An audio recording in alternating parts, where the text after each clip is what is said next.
Hey mama, are you a multi-passionate mom who is juggling all the things, nursing a baby, battling laundry, trying to keep it together and keep a spicy marriage, and feeling like you're feeling all of it? What's up? I'm Ashley Carroll.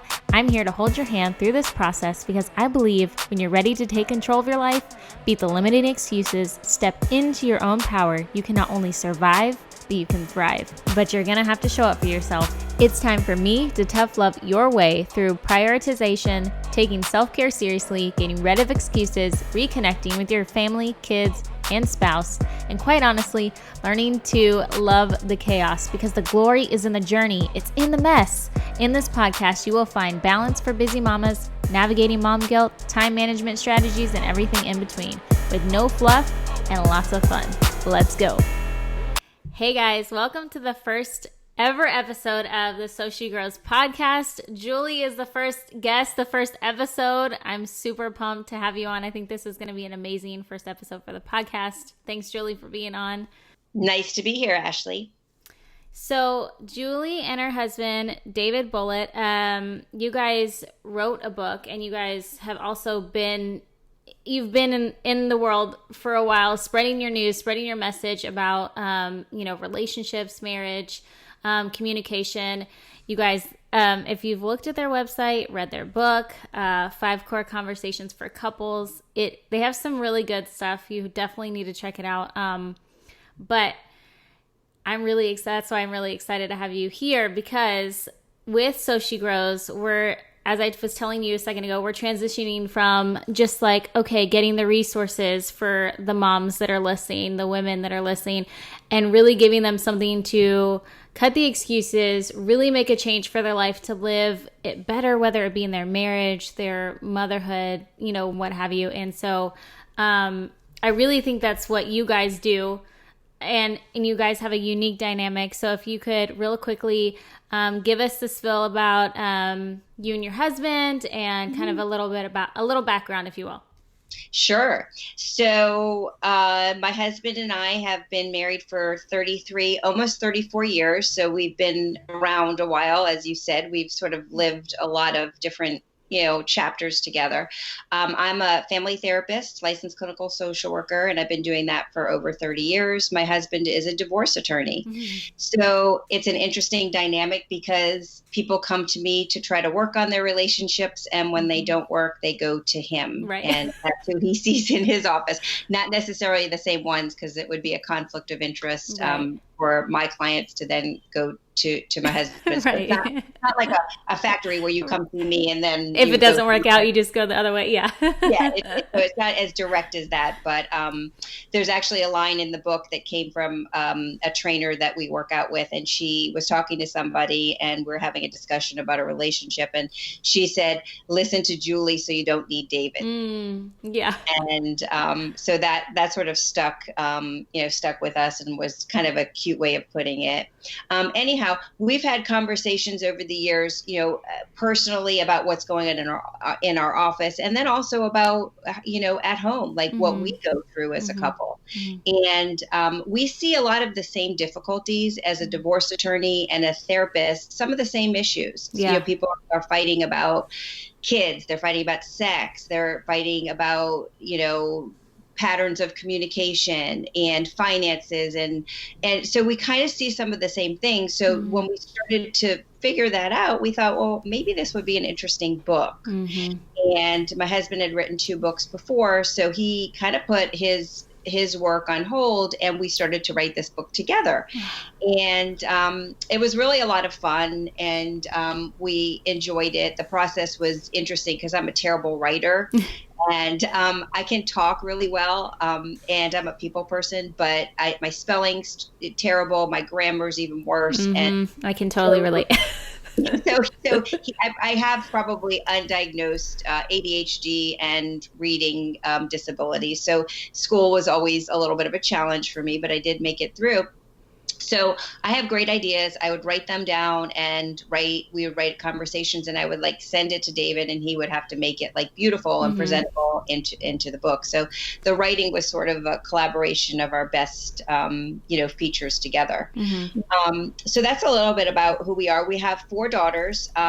2 of them are adopted. So we actually, people laugh when I tell them that we went through infertility, but we did. We had secondary infertility. So we had my first daughter just fine, no issues, and then we couldn't get pregnant, and we ended up doing some fertility stuff. And then I always had a very fond idea of adoption, and I knew some folks that had adopted, so I very quickly wanted to switch over to that. So we adopted our first daughter, and then the birth mom got pregnant again, and asked us if we wanted another one. And that was a little bit of a fight in the relationship, because David was from a family of 2 and very happy with 2. So and I was like, I'm from 3, and that feels more comfortable. So I said that, yeah, we got to get this kid. So we adopted a 3rd kid, and then a few years later, surprise. So we got our fourth little lady.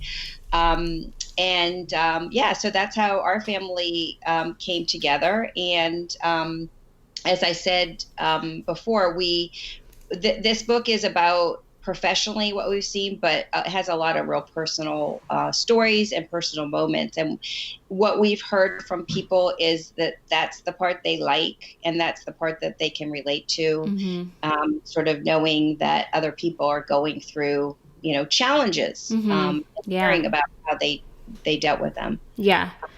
I think that's the biggest obstacle for many people, is just the idea that they're going through it alone, which is the reason I created this podcast in the first place. That's how It Takes a Village came to be. But now, like I said, I want them to go further. And now that they know they're not the only ones, like, let's go and do something about it.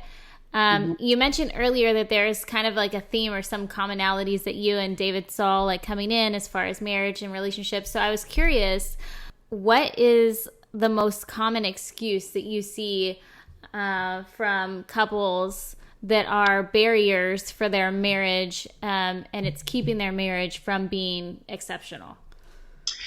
I would say communication issues, people afraid of talking about things, people, just kind of sweeping things under the rug. I can't tell you how many times I'll meet with somebody and I'll say, well, they'll say that my partner did this or my partner didn't do this. And I'll say, well, did you talk about it? And they'll say, no. Or I have couples in my office and one will say, this really bothers me. And that's the first time they're hearing it. So I would say overall, things are difficult to talk about often, because either maybe they're difficult subjects like sex or money or, those kinds of things. But then there's also everyday things that people kind of just don't even mention. Sometimes for no reason. And I think once you get into patterns of not talking about things, it can build up. And I almost view communication like a muscle in some ways. And if you're using it often, it's building. And if you don't, then it's going to hurt like heck when you start to work out. And start to use it. So I try to get couples to regularly talk about things. And sometimes it's trying to talk about things that are small at first, and then branching out and getting them to talk about the harder things. Yeah. Why? I'm really curious about that, because I'm the opposite. I'm one of those people who I'm like, let's talk about it and let's beat it. Like, let's talk about it till it's, like black and blue, which is not always a good thing. But why do you think it is that we have such a hard time even starting the conversation, or what's keeping us from starting the conversation? And then how can we, in a non-confrontational or in a healthy way, approach our spouse with anything? Yeah. Well, sometimes I think people don't have conversations because they think it's not going to change anything, or it's not going to really matter. Right. So actually, this is a great example of something happened this morning. with David about, it was really stupid, but anyway, he has his workspace on a table in the other room, and he sort of started accusing me of taking his pen. Yeah. Okay. Well, first of all, I really don't think I did. And he started to say, like, hey, my pen keeps on missing, and of course I'm the only one here right now. And I really want my pen to be there when I go to work. And then I kind of looked at him, and he's like, oh yeah, this doesn't really matter. Anyway, so Yeah. like, he said what he wanted to say, and now I will be, more observant about whether I grab the pen to add something to the grocery list. But he said it, but he kind of knew that it wasn't, like, there wasn't really a big point to it. Yeah. But anyway, I think if sometimes you feel like, well, you get busy, you don't have time, like, especially you have 3 kids, that you just don't remember, like, oh yeah, I need to tell them this. And you get so busy in your day, or you think that your partner doesn't care about what you're going to say. So I think that these expectations can build up. And I think sometimes we can be really wrong about that, about the fact that, I won't bring this up because it won't change anything. How do you know it won't change anything? Or how do you know it doesn't matter to your partner?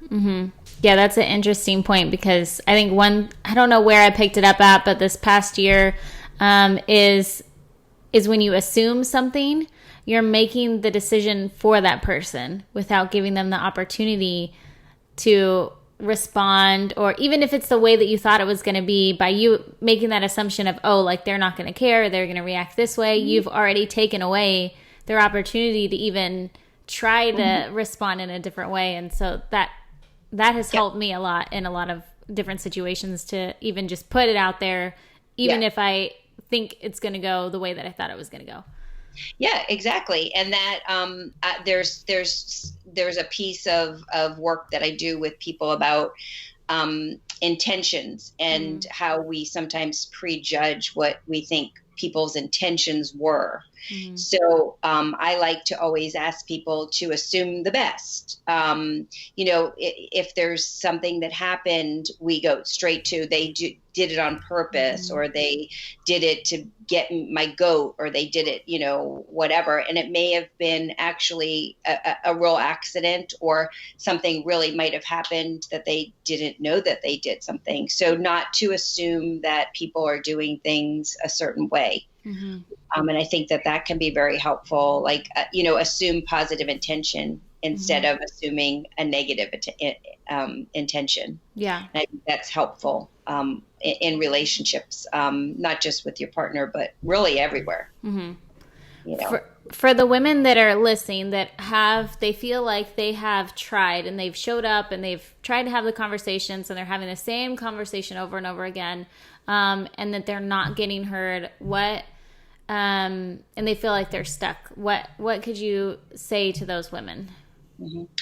Yeah. So I think a lot of our conversations need to be carefully timed. And I always tell people, during a fight is not the time to bring this up, So really talking to your partner about, there's something important I want to have, a discussion with you about. There's something on my mind, can we get the kids to bed at, 8:00 and sit down together and have a conversation? So sort of like previewing for them what, kind of what needs to happen, and making it important. And I think that can be a very helpful kind of piece. But I do think that the timing often is off for people to have conversation. Or if somebody's rushing around and they're not paying attention, but you just want to get something off your chest, that's not a great time to bring something up. Right? Yeah. Right. So timing is one factor that I would say to you. And then just in terms of how to bring things up, people ask me about that all the time, whether it's difficult topics with kids or, spouses. I think, movies or TV shows or books. I mean, our book, which is the 5 Core Conversations for Couples, at the end of each section, there's something called couples kickstarters. So there's Mm. questions in the chapters asking specifically, how did you handle that, Mm. or what did you think about that? So if you're not comfortable talking about sex, or you're not comfortable talking about some parenting issues, that kind of, not specifically just my book, but other books may be a good way. Or if there's a show or movie that you're watching that has some of the same issues, you could Mm. say, hey, like, that reminds me of, something that we went through, and, what do you think about it? Mm. Have you always, been satisfied with our sex life? Are you worried about finances, or, those kinds of things? So kind of bringing in an external, Yeah. tickler, to kind of talk about things. Yeah. So that could be helpful as well. Yeah, I agree. I've used a book actually with not my husband, but with my daughter, about just conversations about puberty and stuff like that. And you feel really silly because you're reading questions that came from a book, and for some reason that mentally throws us. But it may feel or sound awkward at first, but it works really great if you don't know what to say. Like it really is helpful. So I think that's great that you guys put those questions in there, because we need baby steps. We need things to tell us, like, okay, what do we do next? Because we just don't know. We can be paralyzed in that. Okay, I'm afraid. What do I do? Right, exactly. So yeah, so I think that, looking for, if you know that there's things that you should be talking about that you're not, I think finding a platform for doing that. And then again, creating the right mood, the right time, is, I think, an essential piece to this puzzle. And then, the other thing that I talked about in the beginning, which is, like, the more you do it, the easier it becomes. Yeah. That's just, yeah. Yeah. I'm curious, since you guys have been married 33 years, which is awesome. I can't wait to be married that long. That is our hope, is to be married that long. What do you think your guys' most impactful, like, realization was as a couple, or, something that you implemented as a form of communication or intimacy, or, like, what do you think has been one of the main contributors to just a successful marriage? Mm-hmm. Well, I would say definitely the communication. We're both really decent communicators. For us, laughing, humor, sometimes laughing at inappropriate things. We've had some difficult times. We have one child that has behavioral, mental health, and addiction issues. And if you read the book, we share a lot of those moments in the book. But I think for us, just getting through, laughing a lot, and also making the most of it. My husband's really, really good at making sure that we're having date night, that we're, taking a shower, even through this whole, lockdown pandemic thing. We're on Saturday nights, we're doing couples happy hours on Facebook Live, and we're getting dressed, and we're just making time together really special. And I think that that's been helpful. We've always done that, even when we were married with the 4 kids and didn't have a lot of resources and babysitters. We would put the kids, to bed, and then we would go sit, like, on the front step and have a conversation and just have a moment. Yeah. So you asked me a question, and I'm thinking about, like, tons of different things that we.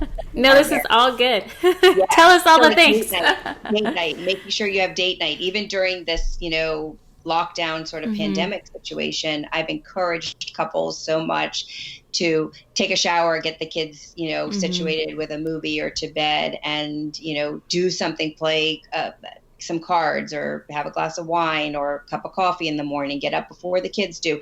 Something to pause as a couple, and something to connect as a couple. And I think that that's, if I had to give some real, like 1, 2, 3 advice, would be to make sure that you don't let the relationship sort of take the back seat consistently. It's celebrating as a couple, making some special time for each other. Yeah.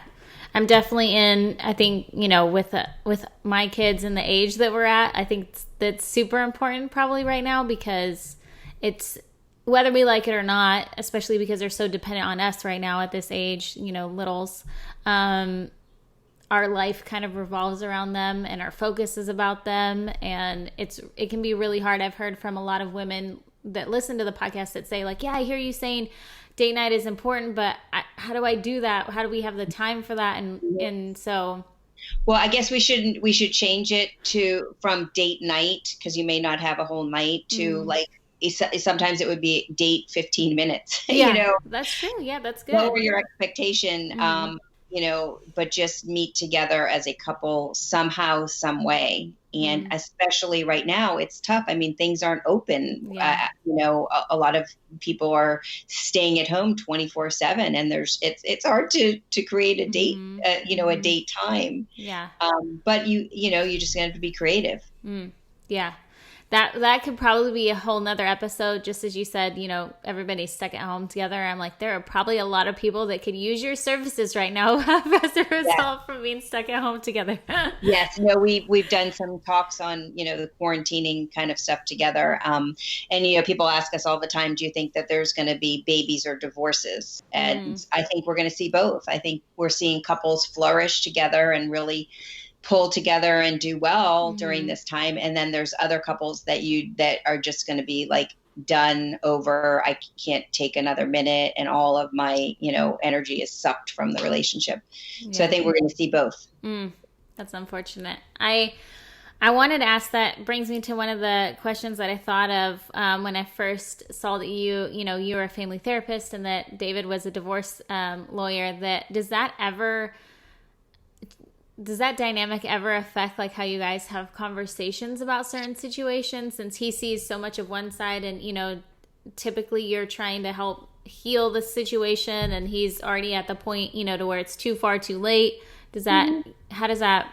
Well, I think it's been, for me personally, I feel like it's been a real gain for me. And I'll tell you why, because so much of what David does is fighting with people, that are going through divorces, fights between the lawyers, fights between the married couple. He comes home to me and he usually doesn't have any fight left. So I usually get my way. That's so I would say like, he's like, it's not even worth it. Like, and well, the other thing is perspective taking, like he sees, what some of the things that we're like dealing with, and they're much smaller, so it's like, at least Julie wants to do this, but at least she's not doing that, or she's not acting like that crazy as that other person was.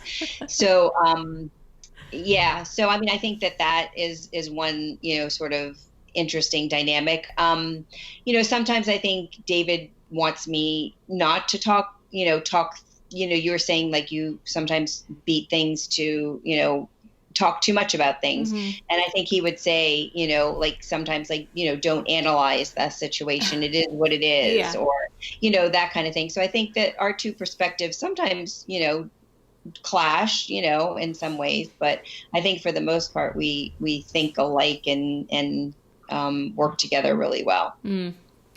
That's so funny. Yeah. I think that's a really neat dynamic to have in the house together, of having those two perspectives.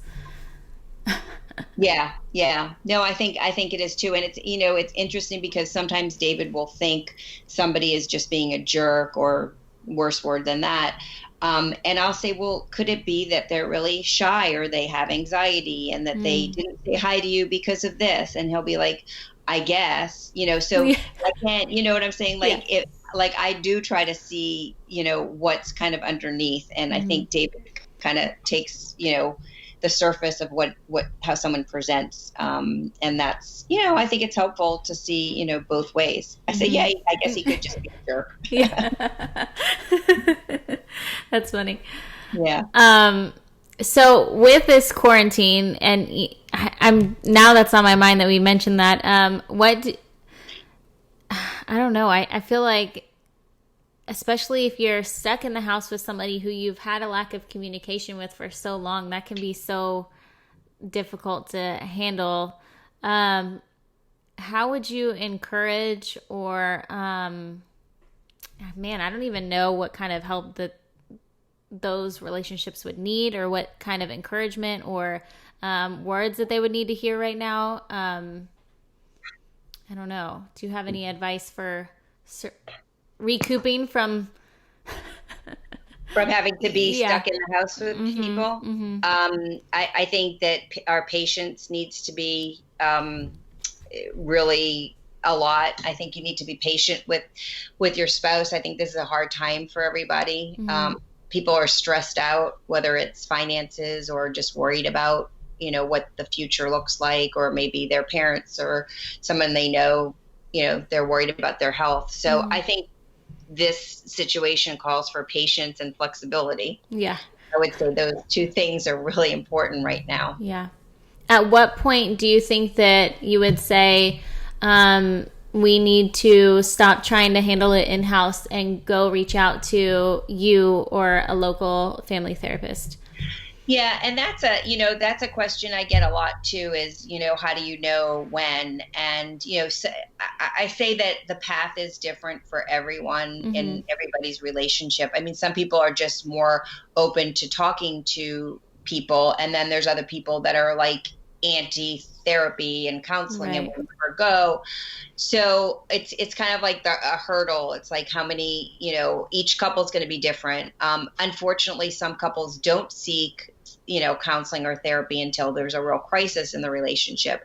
And other couples are willing to go when there's just a few, a little blip in the relationship that might need to be worked out. I mean, as a therapist, I would say, go, if you can't talk as a couple at home very easily, then maybe it would be good to have,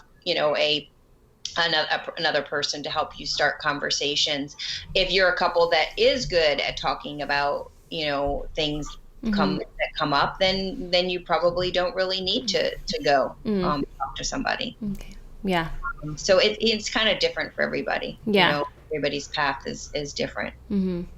So yeah, I think our goal is always to, I think, at least this is the way I think about it, is sooner is better than later, because trying to pick up the pieces is harder than if it's a week, if it's just weak, and you can strengthen it a lot easier than putting back together broken pieces. Yes, absolutely. And if it gets to the point where, somebody's left the relationship, an affair or something like that, is a lot harder to get back that relationship and the trust and the safety of the relationship once that's shattered. Yeah. It can be done, but it is harder. But it depends on people's openness to talking about things. And relationships are messy. they are messy. They are messy, for better or for worse. I mean, we all seek to want to be with people and to be connected to people. But it takes work to make that happen and make it, continue a long way, for a long time. Yeah. Real quick, because I do want everybody to know a little bit about your book. And again, it's called The 5 Core Conversations for Couples. Can I ask, what are the 5 core conversations that we need to be having? I know we've kind of touched on it a little bit, but. Yes. So the book is broken up into sections. So the first one is sort of building and filling the relationship, what that looks like. So if you think about, a house and kind of like the foundation of things, and then sort of how you keep it, going, and the things that you do. So that's sort of the first part of the relationship. And then one of the other chapters is, of course, parenting, which we've spent some time talking today about. And another one is sex. And then another chapter is finances or money.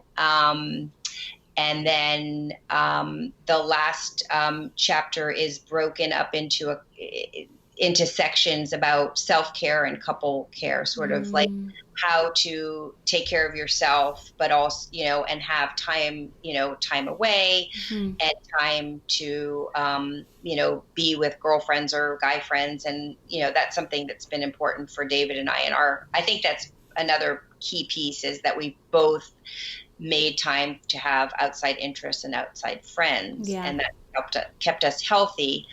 And then talking about like what we were just talking about, making sure that you're, paying attention to couple time. So sort of self-care and couple care. And those are the sections that the book is broken up into. And as I said, each one has the couples Kickstarters at the end, which some people are using, and then other people are like, I don't need those, and thank you, they were great, but and you can skip through them. And the other pieces that you can skip around, if you don't have kids, you can skip the parenting section, and if you're good, but read that. Yep. Why did you guys think, can you hear me? Am I good?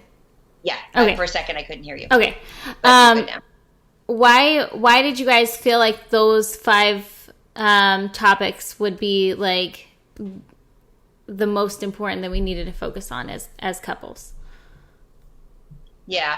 So when we first started writing the book, we started with actual conversations that David and I have had, either over the years or recently, and we wrote them down, and then they sort of all fit into those categories. And it's usually why people are coming to see David in his office for divorces, or coming to my office for some help with some relationship stuff. So the topics just made sense, and how we they became buckets, and how we put the conversations, and that's how we got the 5 core conversations. Yeah. I mean, looking at them and as you were listing them, I'm like, oh yeah, like those are pretty much the most common fights that we have, about, it's either about one of those things. Yes. So that makes complete sense.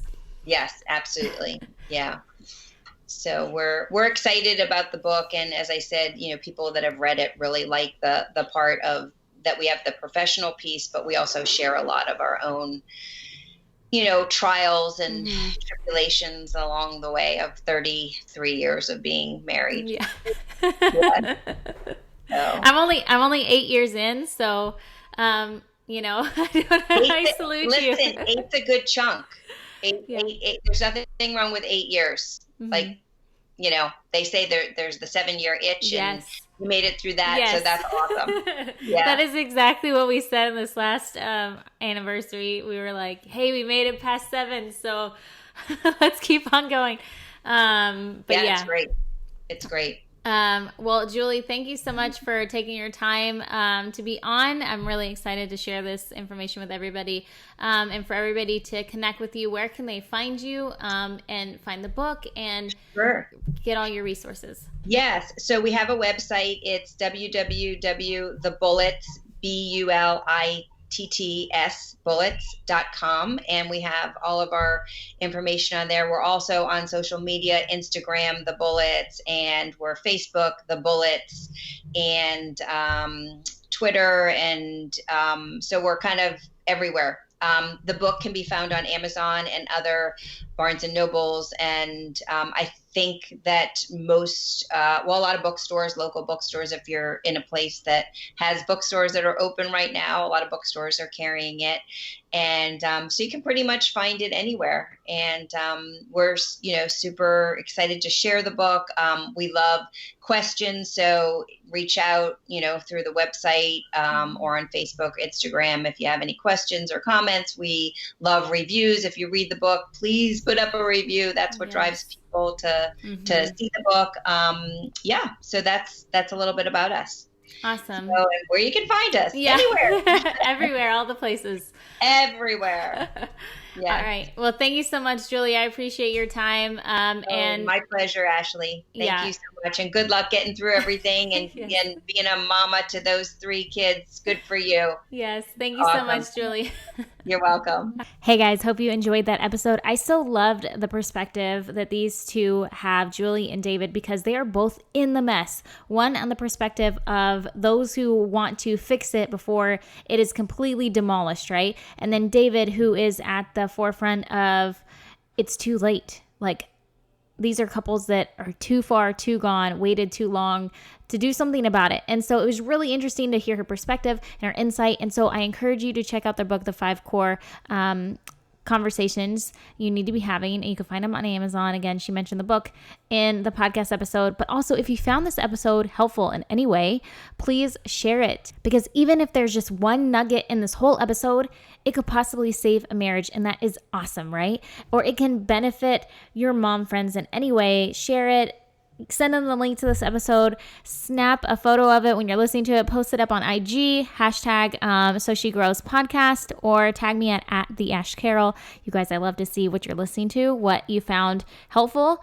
And also it helps this podcast to get out, which makes this, beneficial to me, if you know what I'm saying. No. Also, don't forget to shoot me an email or go on to theashcarroll.com and request to get the couples goal setting worksheet, blah, blah, blah. That was a mouthful. Couples goal setting worksheet, because that will create connection, communication, and you guys will have conversation unlike ever before with a workbook that I will give you, and you can go through and just go back and forth asking each other these questions. It's awesome. My husband and I do it. You're going to want it. It's going to make a difference. You're going to see the transformation. So head on over to theashcarroll.com. Again, share the episode. Head on over there, get your workbook, and I will see you guys next time. Catch you later.